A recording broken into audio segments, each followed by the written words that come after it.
Halo semuanya, kembali lagi bersama saya Michael. Di video kali ini kita akan bahas persiapan menuju bull market crypto gitu ya. Kita membahas beberapa video yang lalu kita membahas juga persiapan untuk ke bull market juga. Jadi di video kali ini kita lebih mau membahas mengenai kenapa sih kita ini masih di awal-awal menuju bull market.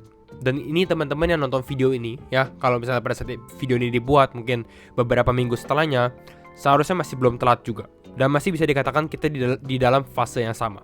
Dan di video kali ini kita akan membahas mengenai beberapa matriks yang akan kita bahas gitu. Ini teman-teman bisa lihat.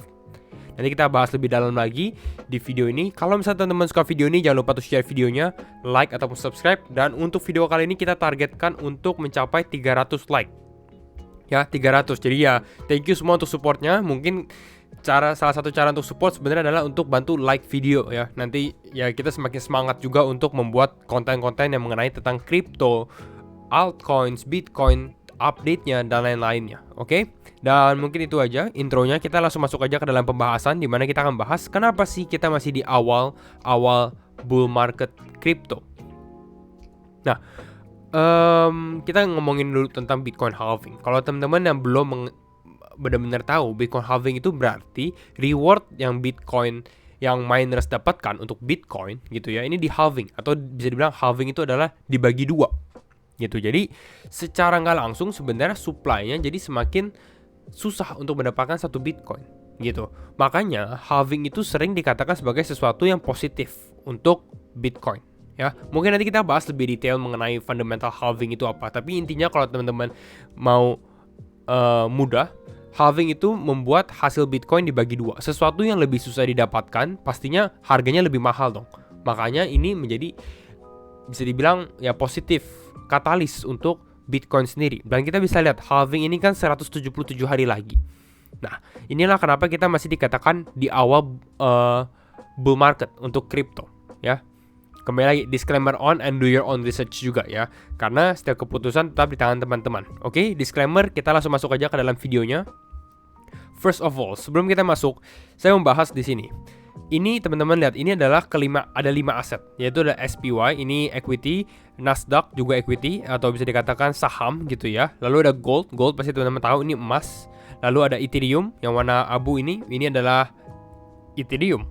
Lalu yang terakhir adalah Bitcoin ya. Nah, kenapa kita kasih gambaran ini? Ini saya mau gambaran ini mengenai market performance-nya mereka secara year to date ya, atau bisa dibilang dalam tahun 2023 bagaimana sih ya. Sama-sama mereka mulai dari 0% tanggal 1 Januari.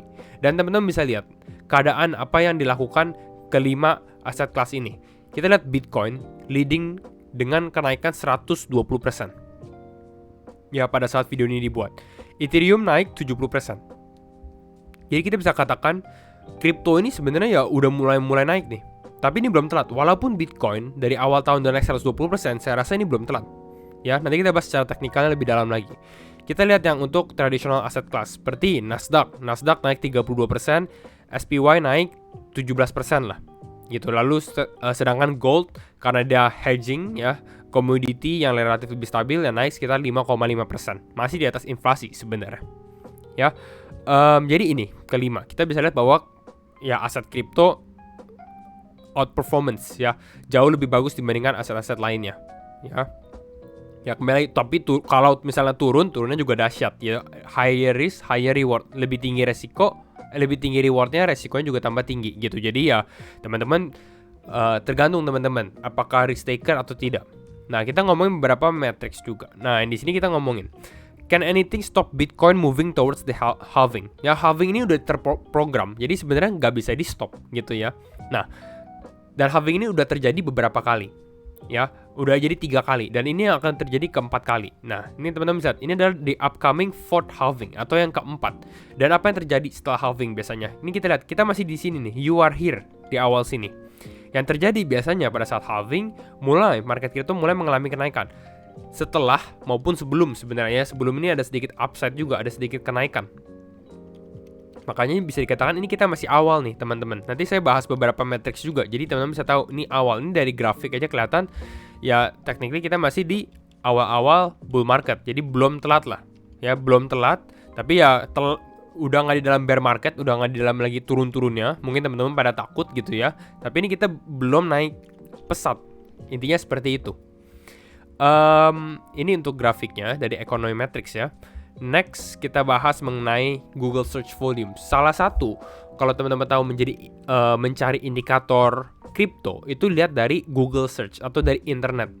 Kenapa? Karena kan orang-orang mau tahu kripto. Kalau mau tahu biasanya apa yang mereka lakukan? Tinggal di Google aja. Apa sih itu Bitcoin? Apa sih itu Proof of Work, Halving dan lain-lainnya, NFT. Dan ini teman-teman bisa lihat di secara Google Search Volume. Untuk Bitcoin sendiri, ini masih belum mengalami kenaikan yang signifikan. Bahkan relatif kalau saya bandingkan, ini di bawah sini lah, di bawah tahun 2022. Artinya masih di bawah tahun bull market pada saat kita naik-naiknya. Kita lihat tahun 2021 pada saat Bitcoin mengalami kenaikan ini cukup tinggi. Atau tahun 2018 ini lebih tinggi lagi. Mungkin nggak bisa mengalahkan tahun 2018. Karena ini pada saat ini orang-orang masih pada awam. Apa sih itu Bitcoin dan lain-lain. Makanya tinggi sekali. Tapi kalau kita bandingkan dengan tahun 2021 atau 2022, relatif ini masih sangat kecil lah, masih kecil, masih rendah, oke? Nah, sekarang kita bahas juga mengenai satu matriks lainnya, itu dari DeFi. Ya, DeFi adalah decentralized finance, ya. Adalah ya bisa dibilang ya protokol-protokol finance yang biasanya mungkin ada di bank-bank lainnya, tapi ini kita lakukan secara desentralisasi, ya. Dan kalau teman-teman lihat secara datanya, ini kalau teman-teman lihat namanya TVL, ya TVL adalah total value lock. Artinya berapa banyak sih dana yang terkunci di dalam chain-chain DeFi.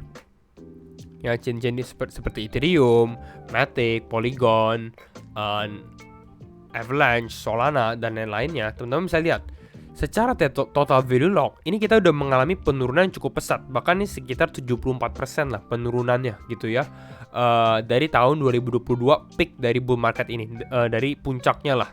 Bisa dikatakan kita turun dan sekarang ini kita mulai ada sedikit kenaikan. Masih awal, ya masih cukup awal gitu ya. Karena ini belum ada uptrend ya. Biasanya pada saat total value lock mulai naik di sini, TVL mulai naik, yang terjadi apa? Yang terjadi DeFi, protokol DeFi juga akan mengalami kenaikan gitu. Next line DeFi ini hampir sama juga. Ini adalah perpetual trading volume ya. Ini kita secara volume trading secara perpetual ya, ini juga masih belum mengalami kenaikan, walaupun ini relatif lebih stabil, stagnan seperti ini gitu ya. Ada naik dan turun, tapi ini kita masih di area low-nya, masih di area yang cukup rendah juga gitu. Jadi ini menjadi salah satu indikator ya, matriks yang kita bisa perhatikan. Nah, sebelum kita masuk ke teknikal juga, untuk teman-teman mungkin yang belum mempunyai Binance account gitu ya, dan memang baru mulai masuk kripto, baru mau mulai belajar kripto, ataupun yang memang udah experience trader dan masih belum punya account Binance, feel free untuk download Binance ya, linknya ada di deskripsi. Teman-teman cek aja di deskripsi, mungkin bisa menggunakan referral code saya untuk support channel ini juga gitu ya. Nanti ya kembali lagi, kalau teman-teman mau support ya thank you untuk kalau memakai referral code saya. Dan ya Binance ini basically untuk semua orang, dan saat ini memang masih menjadi top exchange kripto di dunia gitu di dunia. Kira-kira ini untuk Binance ini secara interface-nya, dan ataupun dia available juga di Mac, di Windows ataupun di Linux gitu ya. Nah, kita bahas selain exchange, kita mau bahas secara teknikal. Wah, ini kita lihat banyak garis-garis nih. Ini sebenarnya udah sempat saya bahas video lama, udah beberapa bulan yang lalu sebenarnya, tapi kita bahas lagi. Sekarang kita update kira-kira, lalu kita bahas kenapa nih kita masih awal. Ya mungkin teman-teman yang lihat grafik ini bingung, ini kenapa ada warna hijau, biru, kuning. Saya akan jelaskan satu persatu gitu ya. Kembali lagi disclaimer on and do your own research, karena setiap keputusan tetap di tangan teman-teman. Untuk menjelaskan grafik ini, kita bandingin dulu. Yang pertama adalah yang warna hijau. Yang warna hijau ini biasanya menjadi cycle peak atau menjadi puncaknya. Ya ini beberapa hal, mungkin nggak usah lihat yang tahun 2013, kita bandingkan tahun 2017 saja. 2017 dan tahun 2021, ini kan lebih terbaru. Ini biasanya indikasinya adalah ini yang paling tinggi. Ya, paling tingginya lah, bisa dibilang seperti itu. Sedangkan yang warna kuning, ini adalah paling bawahnya, atau dikatakan bottomnya lah gitu. Jadi kita lihat ada yang hijau yang paling tinggi, dan ada yang kuning yang paling rendah. Nah, dari hijau ke kuning, ini bisa kita katakan period bear market. Teman-teman bisa lihat, ini dari hijau ini turun ke bawah, ini bear market nih, ini yang kita alami. Kenapa? Karena teman-teman lihat ini kita turun berapa? Turun 82% untuk value Bitcoin. Ya, kembali lagi ini Bitcoin dan grafiknya weekly atau mingguan. Ini juga. Ini turun sekitar 75% juga. Ya, jadi ya bisa dikatakan penurunannya cukup besar.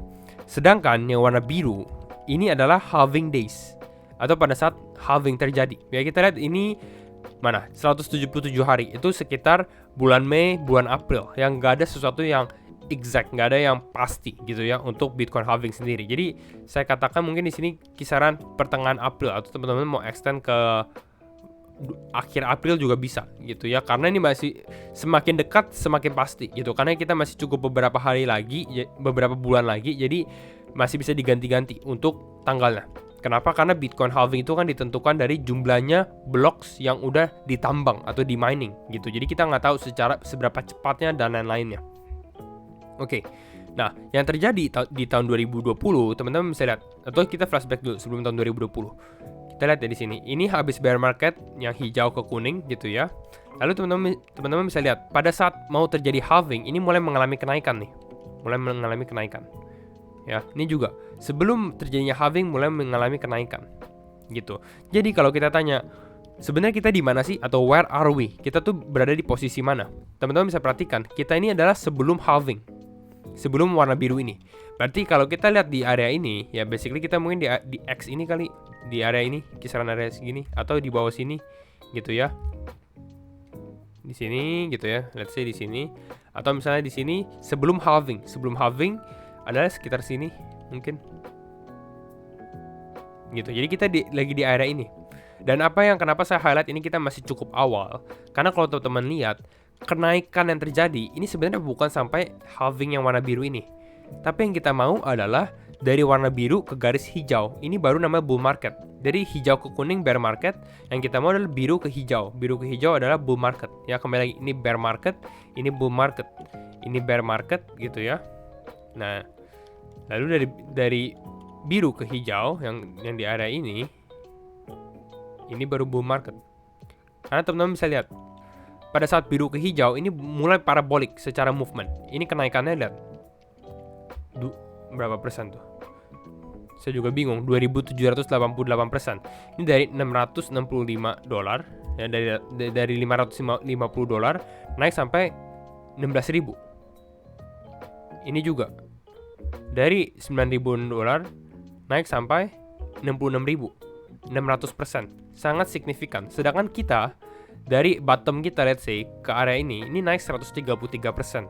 Kalau Bitcoin naik misalnya 200% aja, berarti berapa? Masih 49.000, belum kembali ke all time high-nya. Teman-teman lihat ini all time high-nya Bitcoin, topnya Bitcoin itu di 69.000. Jadi kalau kita lagi dibeli aja di area ini 36.000 untuk dia mengalami kenaikan, ini masih 80% lagi gitu. Atau kalau misalnya dia mau mengalami kenaikan lagi, ya biasanya kalau teman-teman lihat di sini kan grafiknya naik terus nih, ya kan? Grafiknya naik terus nih. Break all time high terus. Jadi ya secara ekspektasi kita mungkin ya teman-teman lihat Bitcoin ke 100 ribuan dan lain-lain itu cukup possible, karena biasanya kan naiknya break all time high-nya dia atau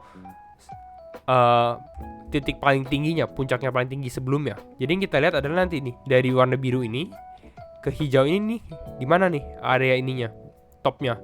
Nah, ini yang baru kita katakan mana? Bull market di sini. Gitu. Jadi kita lagi di fase ini kita masih di fase sidelines, fase-fase awal lah. Bisa dikatakan kita mulai positif, tapi belum terlalu positif. Bisa dikatakan seperti itu. Kita lihat juga dari cycle sebelumnya di sini, kuning ke warna biru. Ya relatif sideways lah. Ini naik sekitar 174%.